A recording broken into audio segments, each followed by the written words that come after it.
My name is Linus Kamau. I'm at APHRC. I work as an advocacy project manager, and I lead the Health Policy Research Organization for the Women Rise Initiative. The Women Rise Initiative is founded on the UN Roadmap for COVID-19 recovery, which recognizes that science and research has a place to inform how countries and how people recover from a pandemic, prevent or have prevention mechanisms, and also how they're able to live sustainably.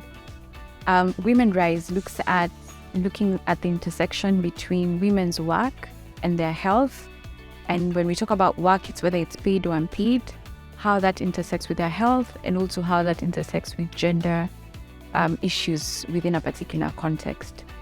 So this initiative has 23 research teams spread across 5 continents. And these researchers, who are all from low or middle income countries, are aiming to understand better how this intersection works in their context, and hope to inform dialogues and countries and also global preparedness around pandemic responses and preparedness and recovery processes as well. The theme for this World International Women's Day is equity. And equity is a big deal, whether it comes from how health is considered, but also more importantly, and in the context of Women Rise, how much access or how much benefits women are able to access in terms of the health system in their context, and also how their economic status, whether they're paid to do the work that they do or not, how the economic status affects the kind of health they're able to access or healthcare they're able to access. So it's an intersection in that sense. The overall foundation really for Women Rise is on gender equity. And it's really to look at what are the challenges that women are facing. So for example, during the height of the pandemic, who was taking the more or shouldering more responsibility in terms of what happens at home, in terms of care work, in terms of taking care of children, just handling the household, and still somehow, if they're working, managing to be able to still deliver at work. It's women who had to also take a lion's share. And so because we don't have a clear understanding, I mean, we have perspectives based on people's stories, it's important, or the funders of Women Rise, who are Canadian Institutes of Health Research, IDRC, and Social Sciences and Humanities Research Council of Canada.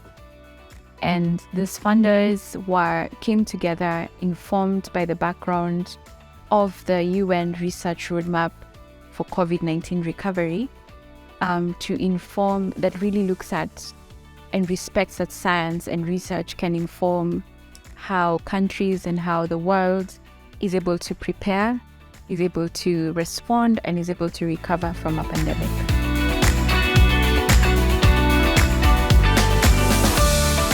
Success in this context for this 2-year project is to have new knowledge or information from communities, from indigenous communities in countries where indigenous communities apply, to be able to really inform how countries, how the world really can be able to prepare better for pandemics, and be able to inform what are the unique elements, especially around gender and equity, that need to be prioritized to ensure people are not as deeply affected by some of these effects of a pandemic.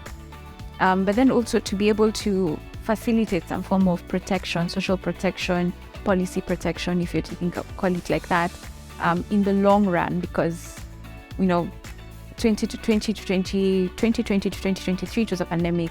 There could be another health emergency. There could be another issue that affects the social norms or just how we do life. So this knowledge should be able to inform how countries are able to prepare for such unplanned scenarios within the human landscape. APHRC has made some strides when it comes to gender equity, but I think going forward and trying to also just see what the new strategic plan is looking at, having that gender lens in all our projects will add value. We do have gender lens in some projects, but I think going forward, just being able to have that lens in all the projects that are implemented within the PHRC will be important, because it gives there's a new nuance that you're able to capture in terms of just how communities and people are affected. That's one. Two, I think there's a huge opportunity in defining what does gender equity look like in our context as Africans, for example. Women Rise is a global initiative, so we get to have this cross-learning among different contexts. But for APHRC, it's an opportunity to bring in the African voice within the global discussions. We do know there's a policy around gender issues in Africa, but it's also quite dated. So there's an opportunity to see how best to improve the existing policy instruments and to position gender issues better, because I think in most countries in the continent, gender is not as prominent. And so this is an opportunity also for APHRC, by integrating gender in the research aspect, to be able to inform this kind of dialogues and decision-making processes.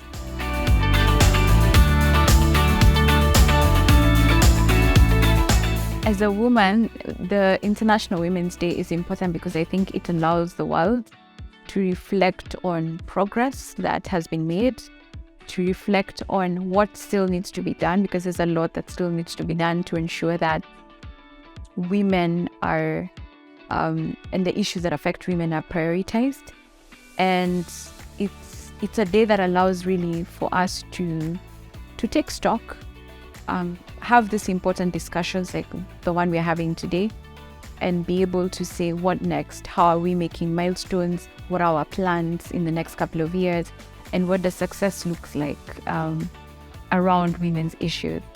And also it allows for us to celebrate allies, because, anything that is worth fighting for has to be supported and there have to be collaborators. And so it's also an opportunity to celebrate and to collaborate with allies in this endeavor to ensure that we prioritize what is good and important in ensuring that we continue to make progress in advancing equity for women and for society.